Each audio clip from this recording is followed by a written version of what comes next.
Hello again.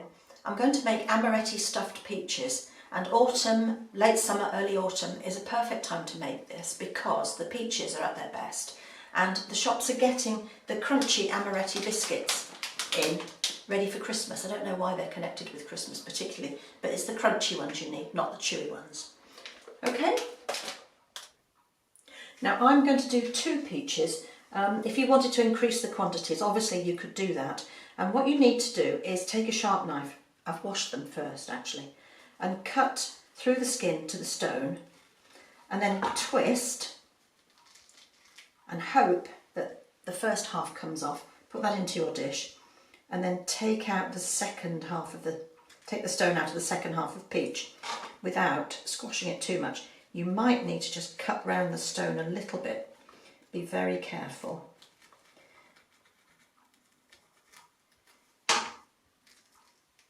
There we are, there's the second one. We do the same with this one. So for the stuffing ingredients, you might think it's strange quantities, but that's because I'm only doing 2 peaches. You'll see what I mean in a minute. We'll cut round there and pull out that stone. Now they're going into an oven-proof dish and they sit in there quite nicely. Get rid of those and rinse my fingers. Now, the next thing, do I need that? I don't think so, is to deal with the biscuits. Now they are crunchy and they need to be crushed.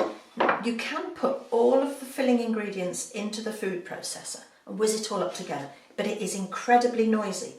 So I tend to be a bit old school, and I've put mine in a plastic bag. Put the bag into the bowl because sometimes the bag will break and you'll have crumbs everywhere. So use the end and squash, and I've got one there that I haven't done, so there you can see what they look like. I'll just crush that one.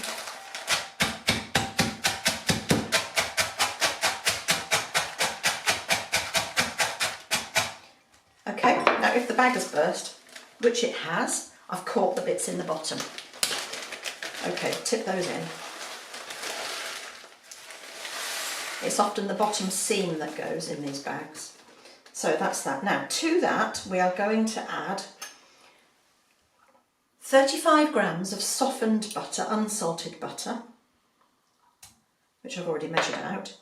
And we're going to also put in half a tablespoon of plain flour and half a tablespoon of Demerara sugar.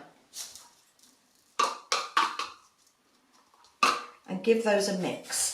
It's almost like creaming with the back of a spoon to get the butter softened and everything mixed into it. And then to this, we're going to add half an egg. Half an egg is difficult to do, isn't it?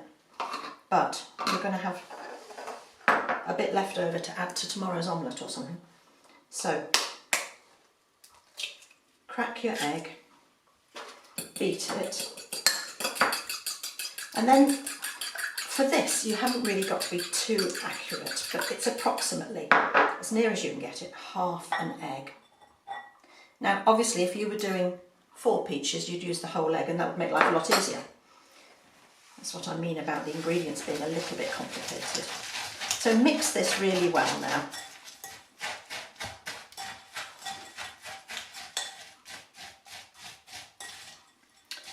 There we are. It's beginning to look sticky. There's no free dust or crumbs, no free bits of the biscuit that aren't coated with the egg and the butter. And now what we do is simply bring our dish over and then pile this on the top of the peach halves. It looks like a lot. Don't worry though, because what happens is while it's cooking, if it melts and falls off, it will fall in and create a sauce because there's a liquid to go in here as well. That one's not quite sitting flat, right. So you can just press it down a bit with your fingers. Don't leave any behind. Pile it up.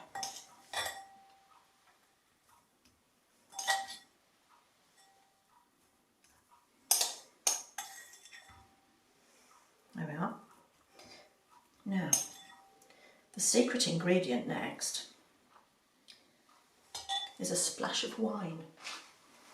And you need a sweet wine or a fairly sweet wine. And I've got some Chardonnay. You could use Marsala, something like that. It's entirely up to you. It's about half a glass. What it needs to do is come just a little way up the peaches. This is going to be more than half a glass. That's a glass. Right, glass of wine. All right, and then as I say, if any of the topping falls off, it falls into the wine and that creates that lovely sauce. And these are going to cook at gas mark 3, which is 170 degrees Celsius or 150 fan, 325 degrees Fahrenheit, and they cook for about 35 to 40 minutes. And they really are best eaten tepid. You don't want to eat them hot because hot peach is a bit weird, I think. Just let them cool down and then serve them with creme fraiche, okay? I'll put these in the oven and then we'll see what they look like when they come out. Right, time's up, 35 minutes. Let's see what they look like. Oh my. They look lovely. They're quite brown on the top. Some of the liquid has evaporated.